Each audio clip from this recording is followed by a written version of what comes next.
Olá, pessoal. Estamos aqui para mais um podcast Leis e Negócios. Mas antes, não se esqueçam de curtir nosso canal, compartilhar nosso conteúdo, porque isso leva informação a muito mais pessoas. Neste mês de janeiro, nós comemoramos o mês da privacidade de dados. Mais precisamente no dia 28 é comemorado o Dia da Privacidade. E hoje eu estou aqui com duas feras, Dr. Tiago e Dr. Luiz, para falar um pouquinho sobre a privacidade de dados, o que a gente tem para comemorar. Então vai ser um bate-papo muito bacana sobre direito digital. Boa tarde, Tiago. Boa tarde, Luiz. Uma satisfação ter vocês aqui. Acho que a gente vai ter muita coisa para falar hoje, não é verdade? É verdade. Acho que a gente tem bastante coisa para falar nesse Dia da Privacidade. É um prazer estar aqui. Eu agradeço. Legal. Olá a todos. Realmente vai ser um assunto muito interessante para a gente debater, assunto importantíssimo nos dias de hoje, né? Então vamos ver o que vai dar. Vamos bater um papo, vai ser bem legal.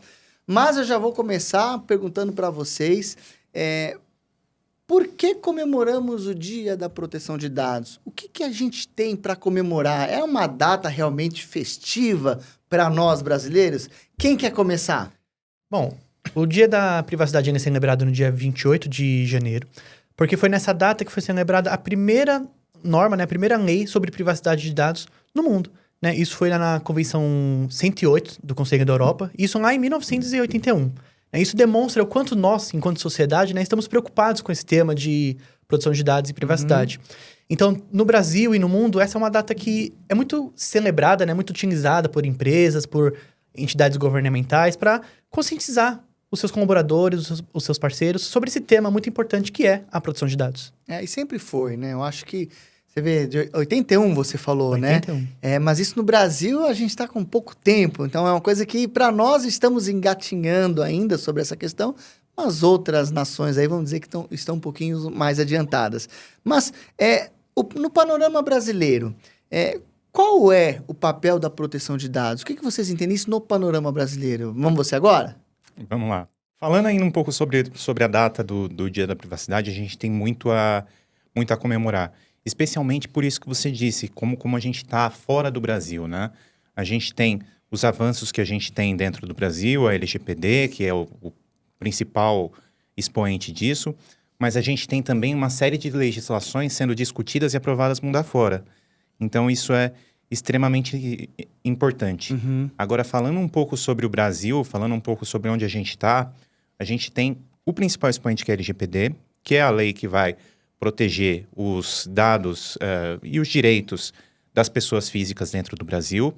Essa lei está em vigor desde 2018 e ela tem 65 artigos que vão dizer o que pode ser feito, quando pode ser feito, como pode ser feito e por quem pode ser feito. Cada coisa que pode ser feita com um dado pessoal. Então, ela vai trazer bastante segurança para as pessoas físicas nesse sentido. E nós temos o costume, né, de falar que a LGPD é a lei de direito digital, mas isso não impede que ela seja aplicada em outras instâncias, né, em outros juízos, na verdade, né? A gente tem muita decisão baseada na LGPD proferida na Justiça do Trabalho, né, até mesmo na Justiça Consumirista, né, o PROCON atua bastante com base na LGPD. Então, é uma lei que vem para ficar e proteger o titular de dados independente da sua relação. Entendi. E a Lei Geral de Proteção de Dados no resto do mundo? O que vocês têm a falar sobre isso? Olha, uma referência mundial que a gente tem é, com certeza, a GDPR, né, que é a Lei de Proteção de Dados da Europa, né, da União Europeia. Ela é de 2016 e ela foi realmente um divisor de águas nesse tema de privacidade e proteção de dados. A partir dela, a gente tem diversas outras legislações que versam sobre esse mesmo tema, inclusive a nossa LGPD, né, ela é baseada nessa lei europeia. Nos Estados Unidos, agora a gente já tem um cenário um pouco mais fragmentado, né, porque lá por conta do modelo de governo deles, cada estado atua sobre a sua própria legislação, a não ser que tenha uma lei federal que fale mais alto. E os Estados Unidos, eles não têm uma lei federal sobre privacidade e proteção de dados. Então, o que a gente tem são algumas leis estaduais que falam sobre esse tema. E a principal dela sendo justamente a CCPA, que é a lei da Califórnia, que ela traz regramentos muito mais rígidos, né, para as empresas, trazendo uma segurança muito maior para o titular de dados. Até por um contexto social daquele estado, né, que é o estado dos artistas, né, onde fica Los Angeles, Hollywood. Então, por conta dessas pessoas famosas que já são publicamente expostas, né? A lei já traz essa segurança maior. Entendi. Mas, de todo modo, por conta dessa insegurança jurídica, né, os Estados Unidos já vem trabalhando também numa lei federal, que é o ADPPA, alguma coisa nesse sentido, não lembro agora de cabeça. Mas isso ainda está paralisado no Congresso estadunidense, então a gente ainda tem algum caminho para percorrer nesse sentido. E nesse sentido também, além disso, a gente tem o resto do mundo, né? A gente tem no Japão uma lei extremamente forte que trata muito de dados, de como as empresas tratam os dados. É uma lei muito boa. A gente tem na China uma lei muito forte também para o tratamento de dados pessoais, muito embora a China tenha o problema do governo chinês, que é extremamente... É um estilo de governo, de governo. Tem uma mão muito pesada, então a lei não se aplica ao próprio governo, diferente daqui, né? A gente tem no Canadá uma lei boa, mas desatualizada, está processo de atualização. A Índia, que é um mercado gigantesco, também preparando a lei dela. Todos esses países com base na GDPR, como o Luiz disse. A GDPR, a lei europeia, ela é realmente um paradigma para todas essas leis. Né? Podemos falar que é a lei que originou a discussão em torno do mundo, não é isso? Eles começaram a discutir em 81, né? Eles têm mais base. É uma evolução, né? Eu acho que toda a questão legislativa, seja no Brasil ou no mundo, toda a questão legislativa, ela é constantemente atualizada, aprimorada, até porque os costumes e as épocas vão evoluindo, vão se tornando diferentes, né? Com certeza. Então, quando a gente tem, por exemplo, falar sobre direito digital, o que a gente falava de direito digital há anos atrás é totalmente diferente do que falamos hoje. Porque hoje você tem uma interferência muito grande da inteligência artificial. Isso muda também, né? Todas essas questões relacionadas ao direito digital. Então, eu acho que é uma constante evolução. Agora, uma coisa que muita gente pergunta, a gente está conversando com pessoa aqui, bom, o que a LGPD impacta na vida da pessoa? Porque, às vezes, o cidadão, muitas vezes, ele não sabe, né? O que é LGPD? Ele não sabe qual que é o impacto que essa lei traz para ele. Vocês conseguem dizer alguma coisa nesse sentido?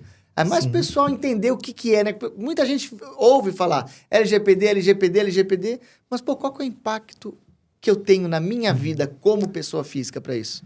Olha, hoje nós estamos mais conectados do que nunca. Né? A quantidade de informações que a gente compartilha na internet é imensa. Né?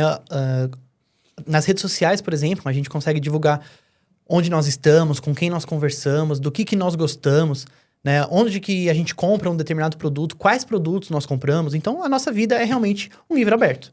Então, é nesse contexto que entram as leis de privacidade e proteção de dados. Essas leis, elas têm o objetivo de proteger justamente esses dados, né? Garantir que aquela pessoa, né, aquele titular, tenha um controle maior sobre o que acontece com os seus dados, além de definir que as empresas, né, as organizações que usam esses dados pessoais, sempre façam isso com transparência, com legitimidade, sem excessos, sem abusos, para garantir justamente que o titular esteja respaldado com a sua privacidade. E além disso, a gente pode falar também sobre segurança, né? Os nossos dados, a gente vê aí todo dia vazamento de dados, ataque hacker e tudo mais. Uma das obrigações que a LGPD traz é a obrigação de tratar os dados com segurança, de que as empresas tenham salvaguardas que vão impedir que isso aconteça. Então, a gente pode falar sobre a segurança para os nossos dados. Outra coisa que a gente pode falar, um impacto real que a gente sente, é a mudança de mercado. Como o mercado está mudando para estar adequado ao LGPD. Como as empresas estão vendo o que está acontecendo, estão mudando para tratar os dados com mais privacidade, com mais segurança, com mais respeito e não utilizar isso tudo fora do nosso consentimento, não utilizar isso tudo, não utilizar todos esses dados fora do que a gente espera, fora do que é justo. Né? Os dados têm valor real, essa é a verdade. Eles têm valor financeiro. Então, nada mais justo que eles sejam usados de acordo com a nossa vontade, não a vontade das empresas, né? Com bastante cautela, né? Com bastante cautela. E não só das empresas, né? Porque eu acho que o vazamento de dados ele é prejudicial de qualquer forma. E muitas vezes não é uma empresa que está vazando aqueles dados, mas o próprio operador dentro daquela empresa, né? A pessoa física que está usando aqueles dados para alguma coisa, né? Muitas vezes a empresa, coitada, nem tem culpa, mas ela precisa se precaver para que esse tipo de situação não ocorra. Senão, vem lá a ANDP, né? Agência Nacional de Proteção de Dados, A ANPD. A ANPD, Agência Nacional de Proteção de Dados. E ela pode fiscalizar. Mas o que é a ANDP de fato? Qual que é a função dela? A ANPD é uma autarquia criada para fiscalizar e fazer tudo que tem a ver com a LGPD, tudo que tem a ver com proteção de dados. Então, a ANPD é responsável por fiscalizar, por emitir advertência, por emitir as sanções que são muito pesadas. ela é responsável por atualizar a lei, como ela tem atualizado com muita frequência. Ela é responsável por emitir guias orientativos que têm explicado para os operadores, para as empresas, para os advogados, o que se espera das pessoas que tratam dados, né? Entendi. Isso é a principal função dela, é para isso que ela serve. Sim. A NPD, né, que é a Autoridade Nacional de Proteção de Dados... A autoridade, não é agência. Não é agência. Ela começou a sua atuação de forma bem tímida, né? Porque por mais que ela tenha essa capacidade fiscalizatória, de sancionatória desde 2021, ela decidiu adotar uma via mais orientativa, né, nesse começo. O Thiago até comentou dos guias orientativos que ela emitiu para auxiliar os controladores, né, as empresas a se adequar. Ela está ministrando muitas palestras, coletando muita informação pública sobre como melhorar a legislação. Então, o começo dela está dessa forma mais singela. Ah, bacana. Com relação às empresas que estão sendo investigadas, de fato, a autoridade? Autoridade. Autoridade Nacional de Proteção de Dados, ela está investigando e punindo empresas que, porventura, tenham vazamento de dados? Conforme o que o Luiz falou agora, a NPD começou com uma atitude mais pedagógica do que sancionatória, mas isso mudou, isso vem mudando, né? Ela tem, sim, emitido uma série de advertências que já são sanções previstas em lei, a advertência é uma delas, né? Ela emitiu contra órgãos públicos em 2023, ela já emitiu a primeira multa propriamente dita por tratamento ilegal, não foi nenhum vazamento, mas foi por um tratamento ilegal, uma empresa de telemarketing que, como a maioria das empresas de telemarketing, ligavam indiscriminadamente para as pessoas com dados que elas conseguiram de maneira escusa, né? Então, essa primeira sanção já foi aplicada. Ela está com processos investigatórios abertos contra grandes players do mercado, né? E tudo indica que isso vai ficar cada vez mais forte a partir de agora. Tudo indica que a NPD vai intensificar tudo que ela tem feito em questão sancionatória. Sim, e uma observação importante é que essa empresa de telemarketing que o Dr. Thiago comentou, ela é de pequeno porte. Então isso já tira um pouco a estigma de que só as grandes empresas vão ser fiscalizadas. Não. Isso é uma questão que muita gente questiona mesmo. Não, a NPD está presente em tudo. Se tem denúncia, principalmente, a NPD já inicia o seu procedimento fiscalizatório. Entendi. E ela já está atuando bastante também. No ano passado, o Thiago comentou dos grandes players. A Meta, ela foi notificada, né, por conta de um tratamento de dados para treinamento de IA degenerativa. Ela teve que voltar atrás, né, parar de realizar esse procedimento da forma que estava realizando. O TikTok também foi notificado por conta do uso de dados de crianças e adolescentes de forma ilegítima, né, da forma errada. Também teve que voltar atrás e corrigir o procedimento. Então, a NPD já está... TikTok tinha que ser notificado para parar com aquelas dancinhas. Todo mundo dançando naquele rede social, Deus me livre. Então, a NPD já está, igual o Thiago falou, né? A paciência acabou, né? Ela começou de forma educativa, mas agora ela já está colocando a mão na massa. A tendência, então, é que daqui para frente, a partir de 2025, a gente tenha uma intensificação na atuação da autoridade. Com certeza. Então, as empresas têm que se preparar para isso, porque é bem, bem complexo. E qual que é a penalidade? A multa gira em torno de? 50 milhões o teto, por infração. 50 milhões o teto por infração. Mas é 3% do faturamento anual, não é isso? É até 2%. 2%, mas eu não lembro agora qual que é o valor maior, né? Entendi. Se é os 50 milhões ou se é o 2% do faturamento. Até 2% do faturamento anual, limitado a 50 milhões. Isso. 50 milhões. É bem pesado, né? E significativo. Uma coisa que a gente sempre vê, eu vou falar um pouquinho do DPO, que o DPO também é uma questão que tem que ser explanada nisso, porque é o encarregado de dados, né? Houve, inclusive, uma alteração recente, depois eu vou pedir para vocês falarem sobre isso, mas é muito comum a gente visitar empresas e que... Aí é uma dúvida que eu tenho, tá? Que eu gostaria que vocês respondessem, porque talvez seja a dúvida também de muita gente que está assistindo a gente. Uma coisa que a gente sempre verifica nas empresas é se ela já se adequou à Lei Geral de Proteção de Dados. Então, a gente sempre pergunta, você já fez adequação? A gente visita muitas empresas no Brasil e a resposta que a gente sempre tem é, não, já fiz adequação, já vi um escritório aqui, já vi um pessoal de TI, já fez toda a adequação. E aí eu peço, posso dar uma olhadinha na sua matriz de risco só para ver como que ele fez? Geralmente o empresário responde, olha, mas eu não tenho matriz de risco, o que é isso? Aí eu pergunto para vocês, isto é um problema? Com certeza, porque sem a matriz de risco, a empresa não consegue saber qual que é a sua vulnerabilidade perante a legislação. É a partir dessa matriz, dessa análise que a empresa consegue fazer, avaliar, olha, eu tenho esse risco perante esse procedimento no tratamento de dados pessoais. Como que eu corrijo isso? E além de ser um documento regulatório, né? A autoridade ela pode solicitar essa matriz de risco. Então, se essa empresa for fiscalizada e ela não tiver essa matriz de risco, ela pode sofrer uma penalização ali. Claro, dentro do contexto que a gente já falou, né? Ela está numa fase mais orientativa, ela está ainda caminhando, vamos dizer assim, para o procedimento mais pesado, sancionatório. Então, talvez ela só dê uma advertência ou uma multa diária até se adequar. Porque ela já fez isso, inclusive, algumas vezes, né? Talvez, né? Talvez. Mas a gente não pode precisar que ela vá fazer isso. Ainda Exatamente. mais a partir deste ano. Vai tudo depender do risco, né? Daquele tratamento. Olha, Entendi. é diferente eu falar de por exemplo, um envio de e-mail para fulano de tal para alinhar questões comerciais de um produto. E é diferente de eu falar isso com uma obtenção de dados sensíveis para fornecimento de convênio médico, por exemplo. São duas naturezas de dados totalmente diferentes. Entendi. Então, a gente poderia dizer que o empresário que não tem essa matriz de risco, a gente pode dizer que ele não está adequado à LGPD?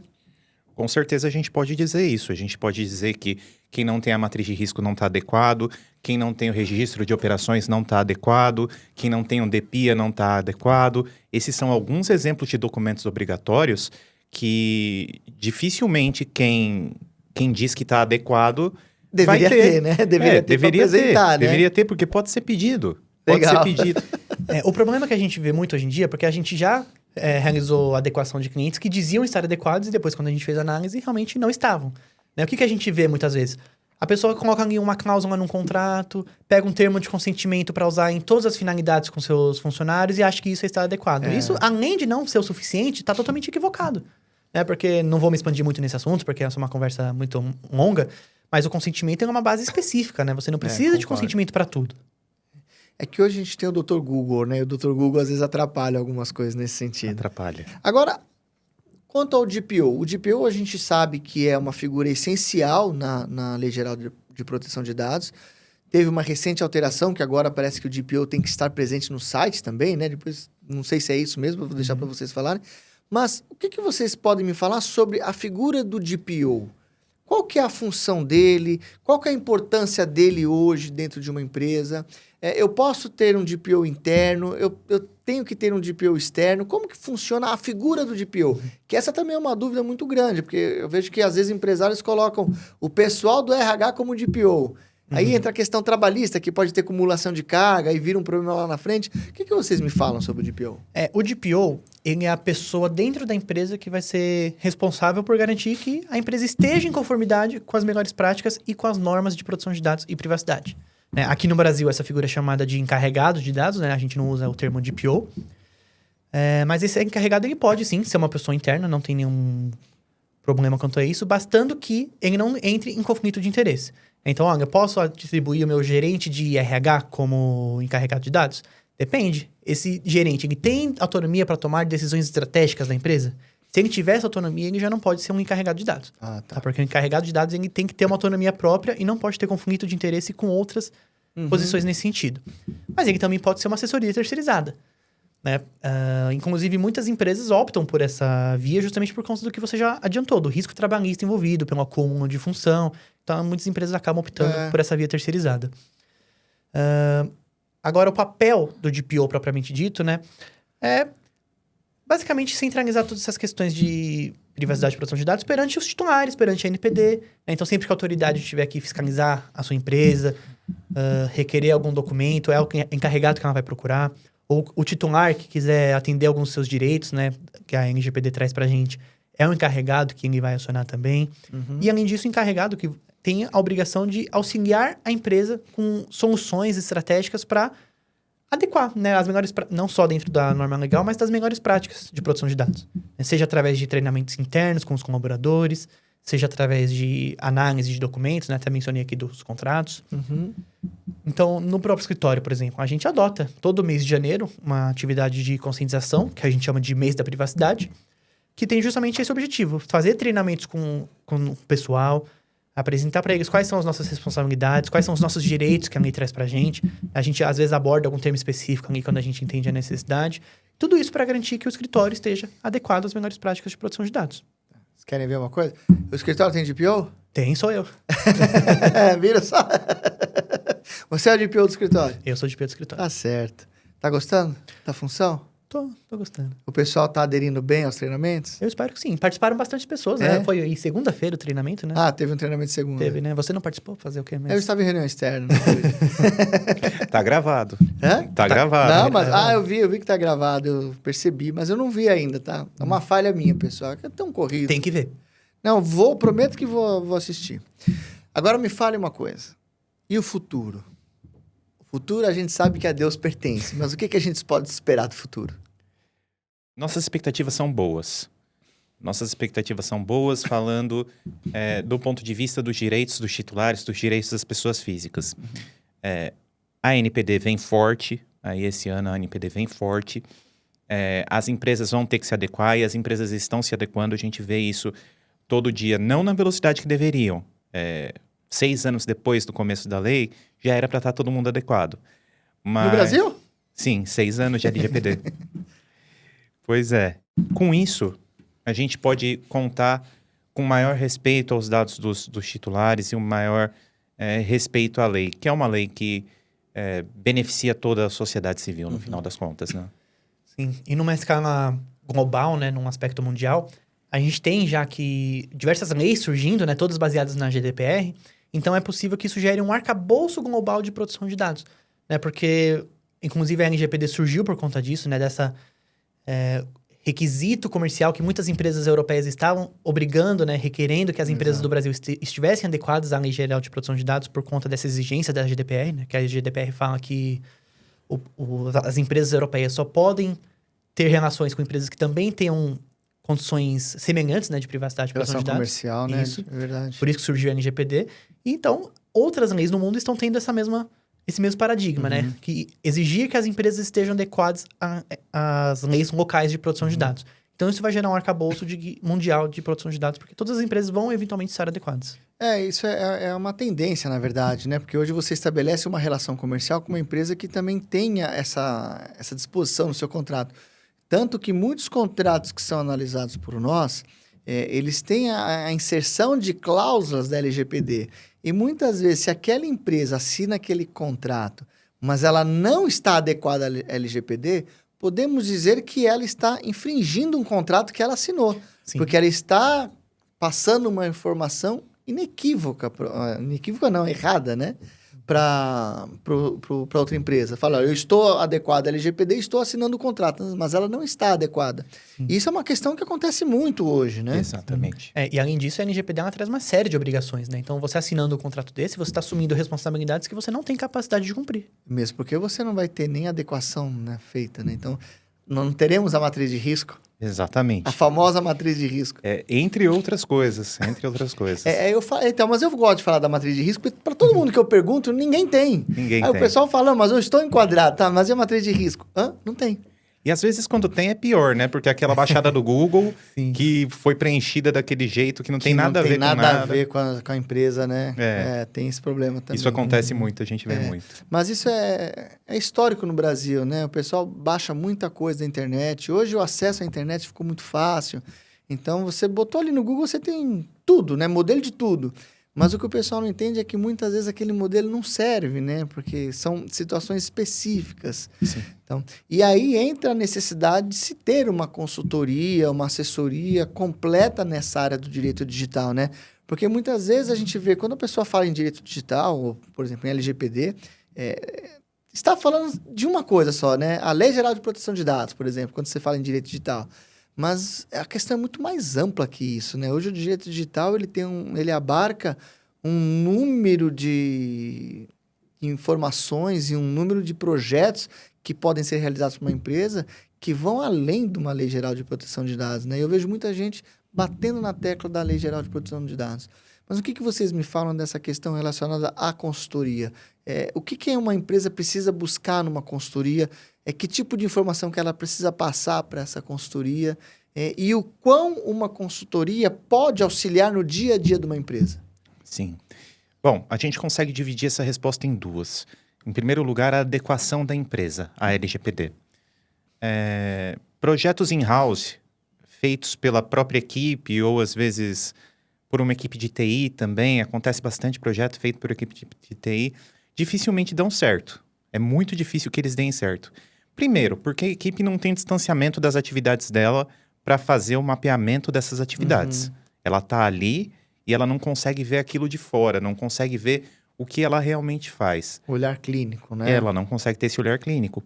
Em segundo lugar, porque as equipes simplesmente não têm expertise. Você precisa ter uma expertise em TI, você precisa entender sistemas, você precisa entender equipamentos, você precisa entender como os dados trafegam, você precisa entender direito também, porque é uma lei, né? E você precisa ser versado em direito digital, em LGPD, propriamente dito, para você saber o que fazer. Então, muitas vezes as empresas fazem a coisa certa até certo ponto, elas mapeiam direitinho quais são as atividades dela, o que elas fazem. É raro, mas algumas empresas conseguem fazer isso. Só que o problema é que elas não conseguem dar o próximo passo. Qual é o aspecto legal que tem a ver com aquilo? Qual é o permissivo legal daquilo? Elas não sabem isso, porque elas não são versadas em direito digital nem em LGPD. Então, essa é a necessidade de uma consultoria externa quando a gente fala de adequação à LGPD. Não é porque nós somos uma consultoria externa, mas se você fizer in-house, não vai dar certo.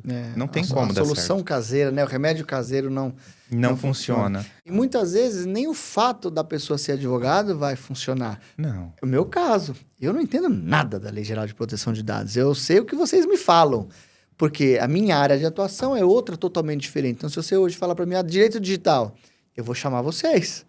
Né? Ou a Laura também, né? Que a Laura está nos assistindo e assim esperem, Laura. Então, vou chamar vocês três para poder me ajudar, porque não basta ser advogado, tem que ser especialista nessa área, né? Que é uma área que a gente entende que tende a crescer muito no Brasil nos próximos anos. Isso é uma visão que, pouco a pouco, a gente está incutindo na cabeça das pessoas. Quando você tem uma questão tributária, você vai chamar um advogado tributário. Quando você tem uma questão trabalhista, você vai chamar um advogado trabalhista. Quando você tem uma questão de direito digital, não adianta chamar um advogado civil. Você tem que chamar um advogado de direito digital. Exatamente. Ele é quem tem a expertise para fazer isso, né? Concordo. E a gente, a gente considera, né? Não sei se correto ou incorretamente, a gente considera a LGPD uma lei de direito digital, por estar tão envolvida com dados e com direito digital. Com certeza. E você precisa de um advogado de direito digital para fazer isso. Não tem outro jeito. Concordo plenamente. Eu gosto de falar que você não pode... Na verdade, assim, eu gosto de falar, mas é um ditado popular, né? Você não pode mentir nem para advogado e nem para médico. Né? Porque para aquela pessoa conseguir adequar a sua empresa, ela precisa saber tudo que está errado na sua empresa. Então, uma coisa que a gente sempre enfatiza quando nós fazemos o mapeamento é para a pessoa ser totalmente sincera sobre o que está acontecendo ali na empresa. Porque a gente não vai levantar julgamento, olha, isso aqui está errado, você não pode mais fazer isso, ou isso aqui está certo, continue assim. Naquele momento, você só quer levantar informações. Então, a pessoa fazer isso no in-house, né, que nem o Dr. Thiago comentou, que olha, a pessoa não tem o pensamento clínico, mas às vezes, não tem o olhar clínico, mas às vezes vai um pouco além disso. A pessoa ela não consegue enxergar o erro dentro de casa. Porque imagina falar para um sócio que, olha, isso aqui que você está fazendo está totalmente errado. Nossa, ele não vai querer mudar todo aquele procedimento. Então, a gente tem que tomar muito cuidado quanto a isso, né? Qual vai ser a abordagem que vai ter com aquela empresa. É verdade. E o segundo ponto é quanto ao DPO, né? A lei permite que a gente nomeie um DPO externo e existe uma razão para a lei permitir isso. O trabalho do DPO é tratar de tudo que tem a ver com a LGPD dentro de uma empresa. Isso é muita coisa. Assim, quando a gente faz mapeamento dos dados de uma empresa, é muita coisa. E essa pessoa tem que ser formalmente nomeada, ela tem que ser apontada, os dados dela têm que estar no site e tudo isso. Será que você quer que um funcionário seu, um funcionário do RH, um funcionário do financeiro, seja essa pessoa? Será que você não vai ter um problema você não vai ter um problema trabalhista de acúmulo de função com isso? Será que, principalmente, você quer colocar um funcionário seu do RH, um funcionário seu do financeiro, para peticionar junto à ANPD, para entender os detalhes da advertência ou da notificação que a sua empresa recebeu? Será que ele está preparado para isso? Exatamente. Muito provavelmente não. Aí entra naquela questão que você falou, né? Tem que ser especialista na área do direito digital. Né? Que nem um advogado trabalhista ou tributário, no meu caso, faria isso tão bem quanto um especialista na área, não é verdade? Sim, e além disso a gente tem que ver, você também tem a opção de contratar um DPO. Vou contratar um DPO no mercado. É um profissional muito caro. É um profissional realmente muito caro. A gente viu. Então, por uma fração desse valor, você contrata uma consultoria que vai Externa, fazer né? isso tudo para você. Teve um cliente nosso que estava justamente verificando essa possibilidade e ele desistiu. Falou que não tem condições. Falou, não vale a pena, mas só se eu pegar um DPO externo, uma empresa que vai ser classificada como meu DPO e vai resolver tudo para mim por 1/3 do valor, 1/4 do valor do que hoje eu pagaria para um DPO próprio, né? É loucura. E um DPO próprio também, por mais qualificado que ele seja, ele vai acabar tendo conhecimento limitado, né? Talvez ele entenda bastante de tecnologia da informação, ele entenda bastante de direito digital. Só que o conhecimento necessário para se adequar em LGPD vai além disso. Eu gosto de falar que engloba todas as áreas. Ele pode até se preparar, né? Mas o custo vai ficar elevado para a empresa. Também, porque- mas por exemplo, olha, eu preciso adequar o meu setor de RH. Então, para eu adequar o meu setor de RH, eu preciso saber como eu posso usar meus dados pessoais, né? Qual que é o limite que a legislação impõe? Aqui a gente já entra muito na legislação trabalhista. E aí você vai precisar do profissional trabalhista. Exatamente. também. Exato. É Então. complexo. E é uma coisa que eu não sei se a gente já disse aqui, mas é importante dizer, é obrigatório. Toda empresa tem que ter DPO. Sim, é obrigatório. Não é uma... Ah, talvez eu tenha, talvez eu não tenha. Não. Precisa ter. E é importante que seja de qualidade, é importante que seja uma equipe. Isso é uma vantagem de contratar uma assessoria né? externa. É uma equipe, não é uma pessoa quem está te prestando serviço. E ele tem que estar no site da empresa, né? Tem que estar lá informado no site, todos os dados. O dado de identificação e de contato do encarregado. É. O nome e o endereço. E tem mais alguma obrigação no site da empresa? Obrigação, não. Mas assim, não só a NGPD, mas os próprios regulamentos da Autoridade Nacional de Dados, né, falam que as informações do encarregado têm que ser divulgadas de forma pública, aquele tratamento de dados tem que ser transparente, então a empresa precisa elencar como que ela realiza o tratamento de dados, quais são os cuidados adotados, né, as medidas de proteção que aquela empresa adota. Então, por conta disso, a gente acaba, por analogia, fazendo a obrigatoriedade do aviso de privacidade no website. Mas a lei em nenhum momento fala, olha, precisa de um aviso de privacidade no website. Só que é a melhor forma de garantir isso, então é aquela forma que vai ser feita. Entendi. Gente, eu acho que é isso. Deu pra gente entender bastante sobre o mês da privacidade. Eu acho que é um marco histórico. Tem mais ações programadas para o mês de janeiro, Luiz Felipe? Você que é DPO? Temos bastante, temos. Toda semana nós estamos publicando vídeos informativos para o pessoal, textos informativos também sobre o mesmo tema do vídeo, né? Porque, igual você falou, ninguém lê texto.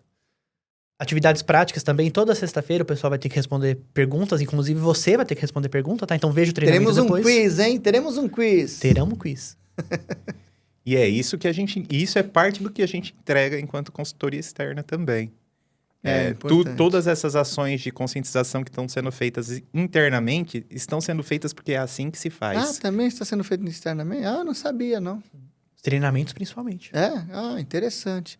Olha a diferença, pessoal, quando você tem uma consultoria. Então, verifiquem hoje quem atua para vocês nessa área, verifiquem todas essas questões, porque ele é muito importante. Chame o seu advogado, bata um papo com ele, tire dúvidas, porque isso faz toda a diferença e evita de vocês serem autuados e multados aí pela... Não é agência? Autoridade Nacional de Proteção de Dados. Isso. Eu só queria passar um recadinho também, vou até olhar para a câmera dessa vez, que a LGPD não é um procedimento da ISO. Tá? Você não vai se adequar uma vez e pronto, você não precisa mais olhar para a cara da lei. É um procedimento vivo que você tem que ficar atualizando aquela adequação. Porque sempre saem novos regulamentos da NPD, aquele procedimento que você adotou, talvez ele não esteja mais adequado à Lei Geral de Proteção de Dados, então é sempre bom você revisar isso. E, de novo, nesse esquema de não é a adequação da ISO. Você não vai ganhar certificação de LGPD. A LGPD é lei, é obrigação legal. Então, se você tiver uma consultoria te oferecendo um certificado de adequação LGPD, você foge dessa consultoria, porque ela não presta. O selo, não tem um selinho? Não tem selinho de LGPD. Pessoal, eu acho que isso foi um puxão de orelha. Eu senti isso, viu? Me desculpa, mas eu senti como um puxão de orelha. Mas, gente, é isso. Muito obrigado. Um prazer estar falando com vocês aqui. Vamos marcar mais vezes, falar mais sobre a área do direito digital, outras coisas que a gente pode falar para as empresas, o que o direito digital pode interferir no dia a dia de uma empresa, que não seja algo direto com a LGPD. Eu acho que isso vale muito a pena. Então, muito interessante. E vocês tiverem alguma dúvida, tá aqui debaixo o e-mail tanto do Luiz como do Thiago. Se tiverem alguma dúvida, mande para eles. Se quiserem dar um puxão de orelha no Luiz Felipe, depois do que ele acabou de falar aqui, que eu senti que foi um puxão de orelha, devolvam um puxão de orelha nele. Mas é isso aí. Gente, muito obrigado. Foi um prazer estar aqui com vocês, viu? Obrigado. Agradeço. Gente, um grande abraço e até a próxima.